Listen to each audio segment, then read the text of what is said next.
ক্যামেরাটা লম্বাভাবেই রাখছি, মানে এটাকে কি বলে, পোর্ট্রেট মোড যাই বলে, যেই মোডই বলে, এইভাবেই রাখছি। কারণ হচ্ছে তোমাদেরকে কিছু প্রমাণ দেখাবো, ঠিক আছে? কারণ বিষয়টা বাড়তে বাড়তে না মাথার উপর দিয়ে তো অনেক আগেই গেছে। তো এখন যেটা চলছে সেটা পুরো আইনের খাতায় ঢুকে গেছে। তো এটা এখন আর ওই ছ্যাবলামোর জায়গায় নেই।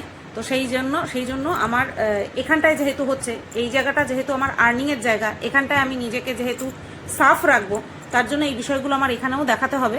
আর জায়গা মতন তো অবশ্যই দেখাতে হবে। তো তোমাদেরকে একটা কথা বলি, তোমরা বলেছো যে এইবার শুধু আইনি স্টেপ নাও। আমি এই বিষয়টা নিয়ে অবশ্যই আমার উকিলের কাছে যাব, গিয়ে তারপরে বলবো যে আমার সাথে গ্রুপে যে সমস্ত কথোপকথন হয়েছে সেইগুলো অন্যর কাছে প্রোভাইড করা হচ্ছে, অন্যদের কাছে প্রোভাইড করে নিয়ে তারপরে সোশ্যাল মিডিয়াতে আমাকে হ্যারাস করা হচ্ছে, ঠিক আছে?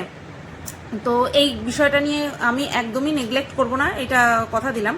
আর এটার তো নেগলেক্ট করার জায়গা নেই না, এখানটাতে টাকা পয়সা নিয়ে আমার সাথে এই সমস্ত মানে ছলচাতুরি বা রীতিমতন আমাকে দোষারোপ করা হচ্ছে, ঠিক আছে? যে আমি নাকি ওর কাছ থেকে টাকা নিয়েছি, যেটা কিনা আমি নিইনি।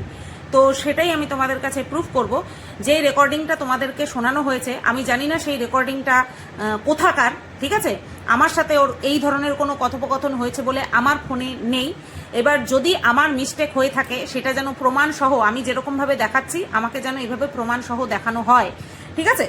যে এই কথার পরে এই কথা হয়েছে, এত ডেটে হয়েছে। আমি যেমন সবাইকে ডেট মেনশন করে দিই, আমাদের গ্রুপে যেই কথোপকথন হয়েছে সেটা যখন আমি তোমাদেরকে বলি বা স্ক্রিনশট দিই, তখন সেটার ডেট মেনশন করে দিই, সাল মাস সমস্ত কিছু মেনশন করে দিই। তো সেরকম আমাকে মেনশন করে দিতে হবে, ঠিক আছে? তো প্রথমে আমি তোমাদেরকে বলি, যেই কথা আমাকে বলা হচ্ছে যে 2000 টাকা নাকি আমি নিয়েছি, আমি আজ পর্যন্ত ওর কাছ থেকে কেস পারপাস কোনো রকম কোনো টাকা পয়সা নিজে ব্যক্তিগতভাবে নিইনি, কোনো সময় নিইনি। কোর্টের কথা বলা হচ্ছে যে কোর্টে নাকি আমি ওর কাছ থেকে 2000 টাকা নিয়েছি। প্রথম কথা তো আমি জানি না এটা কোথাকার কথোপকথন, এটা আমার জানাই নেই।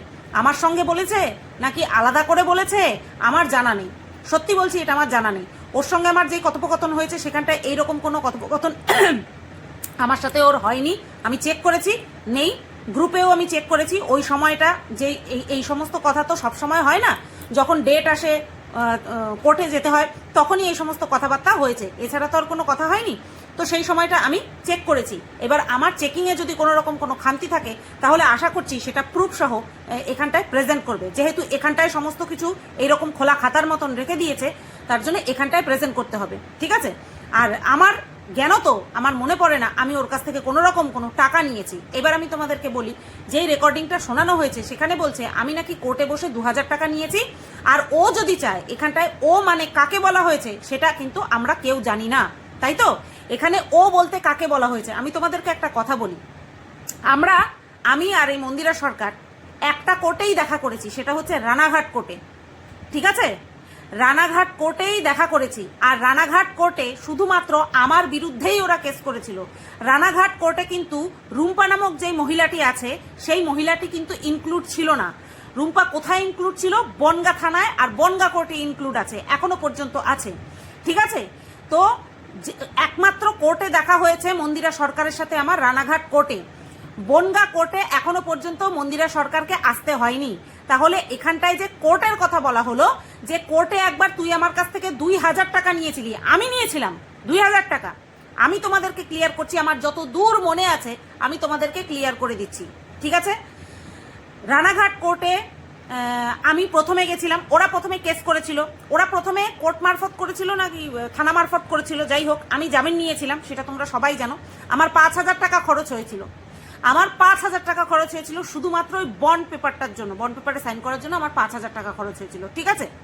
আচ্ছা, তারপরে এদের মতি উল্টালো, এরা বললো যে না, এরা কেস কন্টিনিউ করতে চায় না, এরা কেস মিটিয়ে নিতে চায়, ঠিক আছে, উইথড্র করে নিতে চায়। সেই কারণের জন্য দেখলে খাসি গেলানো হলো আমাকে, তোমরা সবটাই দেখেছো। তারপরে কি হলো? তারপরে কোর্টে ডেট পড়লো, সেই কোর্টে গেলাম, সবুজ কালারের একটা চুড়িদার পরে গেছিলাম, গাউন পরে গেছিলাম, সেই ভিডিওও আছে।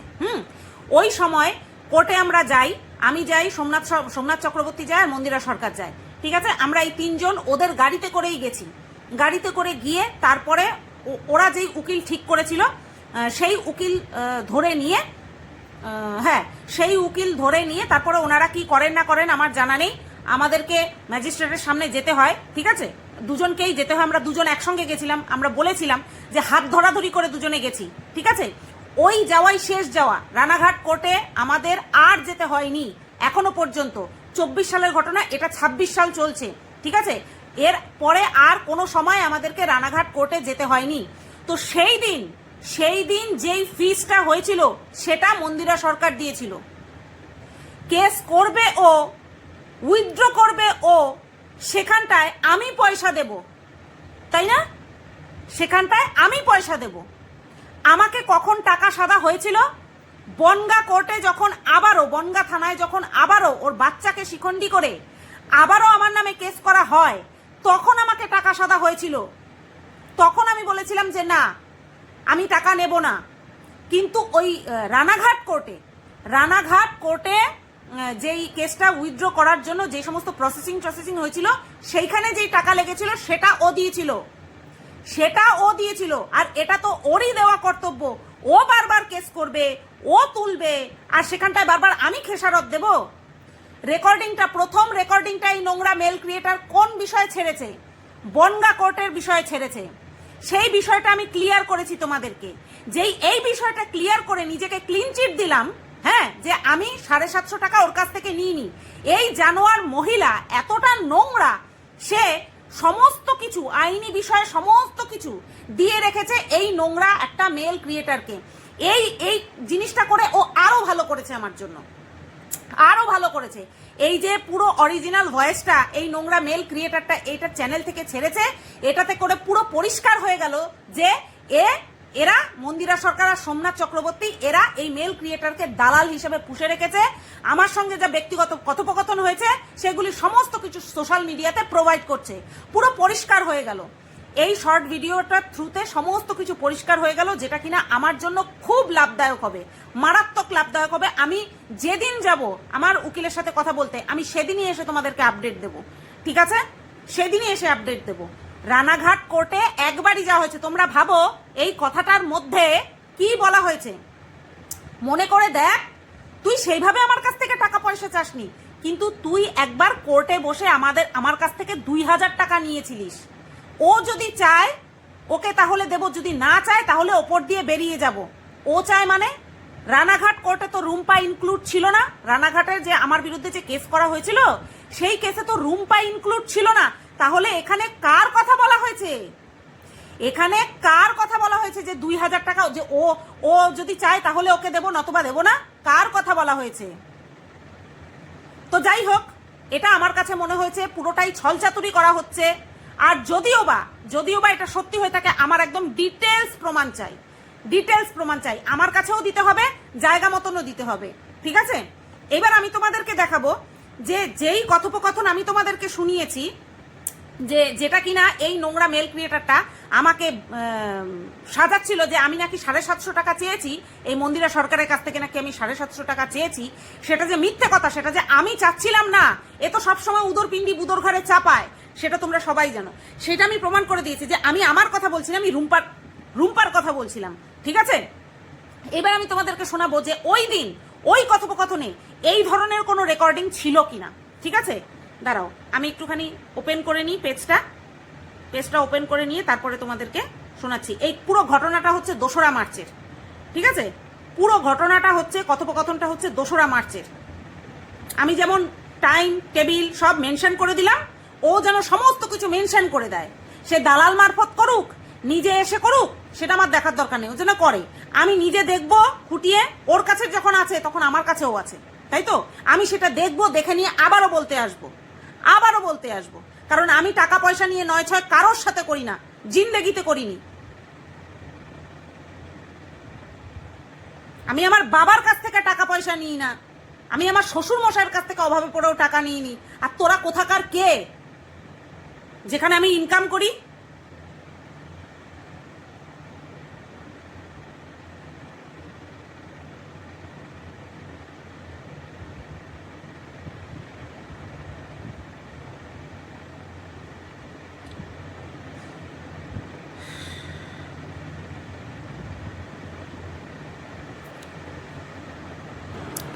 এই দেখো লিখেছে, কি বললো বল। তারপরে এই কথোপকথনগুলো তোমাদেরকে শুনিয়েছি। কথা তোর ছিল রে, আমার ভাগাভাগি করার কথা ছিল না। সাহস হয় কি করে টাকা ভাগাভাগি করার কথা বলে? ও কোন সাহসে বলে? হ্যাঁ, কালকে একটা ফোন আসছিল, এইবার সেই ফোন যে ওনার ফোন সে তো আর আমি বুঝতে পারিনি, কোনো কারণে ফোন হয়তো রিসিভ করিনি, সে যে কারণেই হোক। এইবার একবারই ফোন করেছে, না আগের থেকে কিছু জানিয়েছে যে ফিজিক্যাল অ্যাপিয়ার হতে হবে, যেতে হবে ওখানটায়, কিচ্ছু জানায়নি।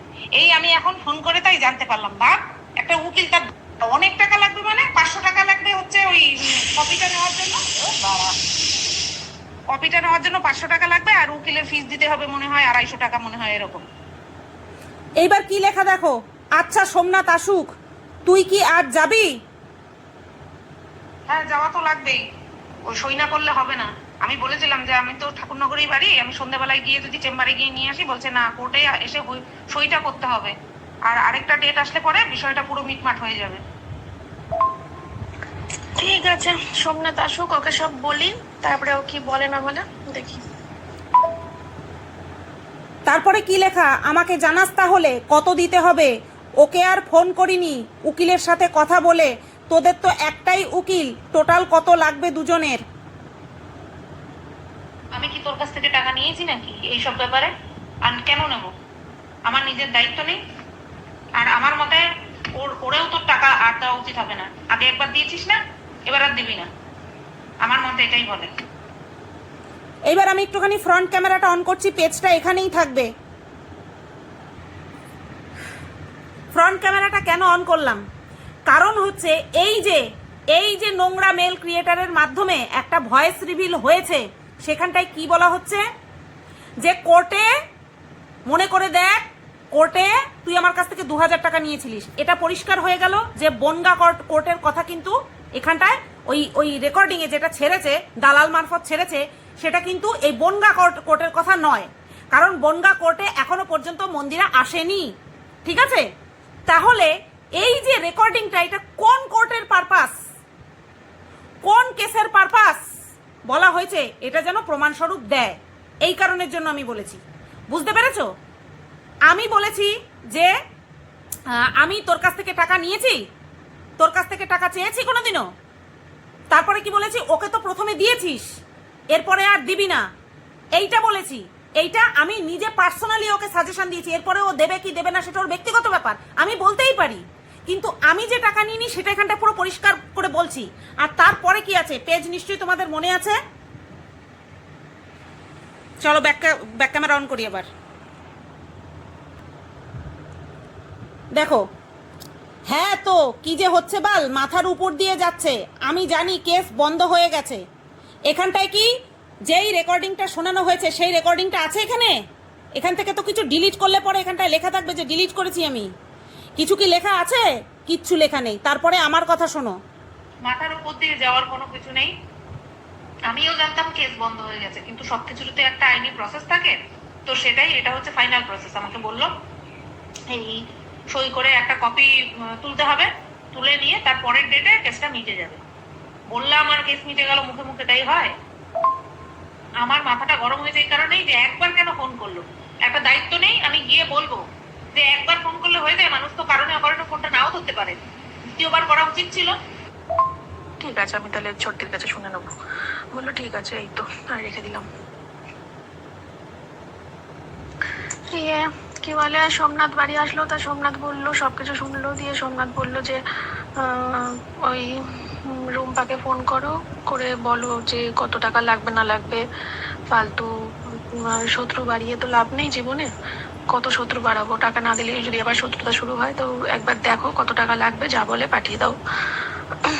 আর বলো যে সুতোপাতিকে আমি জানাতে বলেছিলে, আমি জানিয়ে দিয়েছি, তো এটাও জানিয়ে দিও। তো তারপরে আমি ফোন করলাম রুম্পারে, যে ও আমাকে ছর্দি করে কথা বলেছে, আমিও ছর্দি করে কথা বলেছি। চাইলাম যে হ্যাঁ রুম্পা, আমি এইমাত্র ছর্দির সাথে কথা বললাম, তা ছর্দি বললো আজকে যাবে। ও তো জানতো না, একবারই ফোন করেছে কালকে, মাত্র একবার ফোন করলে ও বুঝতে পারেনি, আরেকবার ফোন করলে ভালো হতো, তো খেয়াল করেনি, আজকে যাবে। তারপরে বললো আচ্ছা আচ্ছা ঠিক আছে ঠিক আছে। আলাম যে আর ছর্দি তো বললো কোনো টাকা পয়সা নেবে না আমার কাছ থেকে, তা তোমার কত টাকা লাগবে জানাবে, আমি তোমাকে পাঠিয়ে দেবো। তা রুম্পা বলছে এবার না না না না না না, কোনো টাকা পয়সা লাগবে না, আমি দেখে নিচ্ছি, আমি নেবো না কোনো টাকা নেবো না, তাই বলছে। বললাম আচ্ছা ঠিক আছে। বললাম আমাদেরকে কবে যেতে হবে? বললো যে আজকে সেই ডেটটা আজকে জানিয়ে দেবে যে তোমাদের কবে আসতে হবে। বললাম ঠিক আছে, আমি তাহলে ছোট্টির কাছে শুনে নেবো। বললো ঠিক আছে, এই তো, আর রেখে দিলাম। এইটা শুনে নিলে, এরপরে আর এই কেস সংক্রান্ত কোনো কথা হয়নি, আমি লিখেছি ওকে। এর পরের যে কথোপকথনটা সেটা তোমরা শোনো। এই যারা যারা সুতপাদের ভিডিওটা ক্লিক করবি আজকে, ওটা 10:04 38 চলে যাবি আমার মতো, ঠিক আছে? তারপরে দেখিস। আগে একটু ভাও বকেছে তো আমাকে বকে। এই যে কথাগুলো শোনালাম, এতে করে তোমরা কি বুঝতে পারলে? যে আমি যে ওদের কাছ থেকে টাকা পয়সা নিইনি, বারবার আমি মুখেও বলেছি আর তোমাদেরকেও বলেছি, আর হচ্ছে তোমাদেরকে প্রমাণও তোমাদেরকে দেখিয়ে দিলাম, শুনিয়ে দিলাম। ওই কথাটা তাহলে কোথাকার? ওই গলাটা তো ওর, কিন্তু কথাটা কোথাকার সেটা আমাকে জানতে হবে, সেটা আমাকে জানাতে হবে। কারণ আমি যেইগুলো দেখিয়েছি পুরো একদম ধরে দেখিয়ে দিয়েছি। আমি আমার ওরকম কেটে কেটে এডিট মারিয়ে তারপর আমার দেখানোর প্রয়োজন পড়ে না, ঠিক আছে? আমি একদম র দেখিয়ে দিলাম, সব কিছু ধরে দেখিয়ে দিলাম, ক্যামেরা অন করে কি সাউন্ড, কি রেকর্ড আর কি মেসেজ, সব কিছু দেখিয়ে দিলাম। আমাকেও এইভাবে দেখাতে হবে, আমাকেও এইভাবে দেখাতে হবে, আর কোর্টেও এবার এইভাবেই দেখাতে হবে, ঠিক আছে? এই হচ্ছে বিষয়। তাহলে এইখানটায় বলছে আমি নাকি 2000 টাকা নিয়েছি, কোর্টে গিয়ে আবার বলছে ও যদি চায়, তার মানে এখানে রুম্পার কথা বলা হচ্ছে। রানাঘাট কোর্টেই তো এসেছিলিস তুই, আমাকে প্রমাণটা দিবি। আমি বলছি না তুই মিথ্যা কথা বলছিস, তুই যখন প্রমাণ দিবি তখন আমি মেনে নেব যে তুই সত্যি কথা বলছিস। আমি এগুলো বিশ্বাস করি না, কারণ আমি তোদের কাছ থেকে 1 পয়সা নিইনি, 1টা পয়সা নিইনি আমি তোদের কাছ থেকে। তো যাই হোক বন্ধুরা, আমি আমার প্রমাণ দেখিয়ে দিলাম, পুরো ধরে প্রমাণ দেখিয়ে দিলাম। এবার ও ওই ভয়েসটা কোথা থেকে দিয়েছে না দিয়েছে আমার জানা নেই, ও প্রমাণ দেবে। ও ওর কি যেন বলে, যেই দালাল রেখেছে তাকে ওই ভয়েসটা কোথা থেকে দিয়েছে। ও যদি আমার সাথেই কথোপকথন করে থাকে তাহলে আমার কাছেও থাকবে, আমার নিশ্চয়ই খোঁজার রয়েছে, ঘাটতি রয়েছে, তাহলে আমি খুঁজে নেব। টাইম সব যেন মেনশন করে দেয়, ঠিক আছে? আমি তোমাদেরকে দেখিয়ে দিলাম পুরো পরিষ্কার বক্তব্য। একটাই কোর্টে মন্দিরা সরকারের সাথে আমার দেখা হয়েছিল, সেটা হচ্ছে রানাঘাট কোর্টে। আর রানাঘাট কোর্টের কেসে রুম্পা ইনক্লুড ছিল না। এইবার বুঝতে পারছো? যেই কোর্টে তুই আসিসনি সেই কোর্টের থেকে আমি তোর কাছ থেকে টাকা কি করে নিলাম রে? কি করে নিলাম তোর কাছ থেকে সেই টাকা? 14 বার কেস করবি, 14 বার কেস তুলবি, বল? মামার বাড়ির আবদার পেয়ে গেছিস না?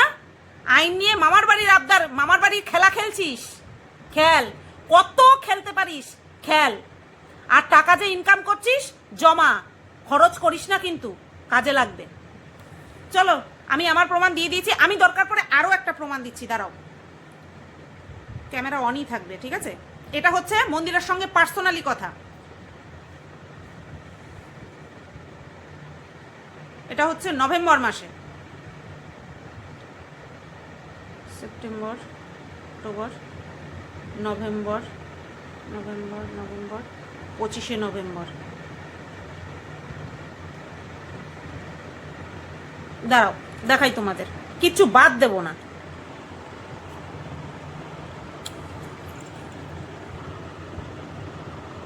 দেখতে পাচ্ছ আমার ফোনটা মাঝে মধ্যে ব্লার হয়ে যায়। নোটিশের ছবি দে জলদি, উকিল চাইছে। আমি লিখেছি কোনটা? বনগা থানা থেকে যেগুলো দিল সেটা তো? বনগা থানা থেকে যেটা দিল, হ্যাঁ। তারপরে ও একটা অন্য পাঠিয়েছে, লিখেছে পেয়েছি। হ্যাঁ, আমি যেটা দিয়েছি সেটা ও পেয়েছে, ঠিক আছে? এবার ও ওরকম মুখের চিহ্ন করেছে, তো ওরকম মুখের চিহ্ন করেছে, একটা ইমোজি দিয়েছে, তা আমি কোশ্চেন মার্ক দিয়েছি যে কি হয়েছে। লিখেছে টাকা খরচা করে যা, আর কি। তারপরে আমার মেসেজটা দেখো, টাকা আজ আছে কাল নেই, কিন্তু আত্মসম্মান আমৃত্যু বজায় রাখার চেষ্টা করব। যখন একেবারে অসহায় হয়ে পড়ব তখন না হয় দেখা যাবে, ভালো থাকিস। তোমরা কি বলবা বলো? তোমরা কি বলবা? এটা হচ্ছে 2024 সালের 26শে নভেম্বরের কথা, 2024 সালের 26শে নভেম্বরের কথা। তোমরা আর কি বলবা বলো? আমার সাথে আর কত করবে এরা? তোমরা একটুখানি বলো, আমি কত সহ্য করব বলো? কত দিক থেকে সহ্য করব তোমরা একটুখানি বলো আমাকে। আমি যেরকম ভাবে প্রমাণ দিলাম টাইম ডেট মেনশন করে, টাইম তো আর মেনশন করা যায় না, টাইমটাও হ্যাঁ 8:36 PM, টাইম ডেট মাস সব মেনশন করা যায়। আমার মতন যেন এরকম মেনশন করে দেয়, ঠিক আছে? কারণ আমার সহ্যের সীমা শেষ, আমি আর পারছি না সহ্য করতে, ঠিক আছে? বাজে তোমাদেরকে জাস্ট একবার দেখাচ্ছি, 1:45 বাজে, 1:45 বেশি, মশারি টশারি টাঙানো কমপ্লিট, বাট ঘুম না, ঘুম তো হবে না। তোমাদেরকে আরও কিছু কথা শোনাবো, আর এই ভিডিওটার মধ্যেই সেটা অ্যাড করব, ঠিক আছে? ভিডিওটা অলরেডি আমার এক্সপোর্ট করা হয়ে গেছে, আবারও এই পার্টটুকু আমি অ্যাড করব। আমি শুধু খুঁজে বেড়াচ্ছি যে আমি যদি খুঁজে পাই তাহলে খুব ভালো হয়। তার জন্য আমি সমস্ত রেকর্ডিংগুলো চেক করছি, ঠিক আছে? রেকর্ডিংগুলো চেক করতে করতে আরও একটা জিনিস পেলাম, ঠিক আছে? যেখানটায় কিনা পিকনিক করার কথা বলছিল, আমাকে সেটাই বলেছিল যে পিকনিক করব, তুই কি করবি? তখন বলেছিলাম হ্যাঁ করব। তো সেই কথোপকথন চলাকালীন রুম্পাকেও বলা হয়েছিল যে ও পিকনিক করবে কিনা। তা রুম্পারা বারণ করে দিয়েছিল, যেহেতু ওর ছোট ছোট দুটো বাচ্চা আছে, আর পিকনিক মানেই একটু আধটু পানীয় ব্যবস্থা থাকবে, সেটা তোমরা ভালো মতনই জানো।